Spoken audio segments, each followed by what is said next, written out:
বহুদিন থেকেই করে আসছে। সে বিদেশ থেকে মালামাল সরবরাহ করতো হেলথ ডিপার্টমেন্টের, এবং আমাদের কাছে তথ্য আছে তিনি মালামাল না এনেও অনেক সময় বিল সাবমিট করতেন হেলথ ডিপার্টমেন্টের কর্মকর্তাদের সাথে যোগসাজশ করে।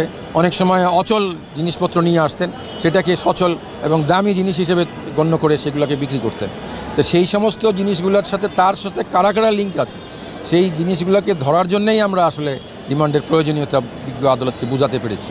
সে আজকে আবেদন করেছিলাম এই মিঠু, যিনি স্বাস্থ্য খাতের একজন দাম করা উল্লেখিত মানে সিন্ডিকেটের হোতা, যার কারণে হেলথ ডিপার্টমেন্টের দুর্যোগ নেমে আসছে, এবং সেই বিষয়ে 75 কোটি টাকা জ্ঞাত হয় বহির্ভূত সম্পদের বিষয়ে মামলা হয়েছে এবং তাকে গ্রেফতার করা হয়েছে। সেইখানে তার রিমান্ড চাওয়া হয়েছে। আমাদের বক্তব্য ছিল যে রিমান্ড চাওয়ার মূল উদ্দেশ্য হচ্ছে যে তদন্তকালে তার খোঁজ পাওয়া গেছে যে তিনি আরও অনেক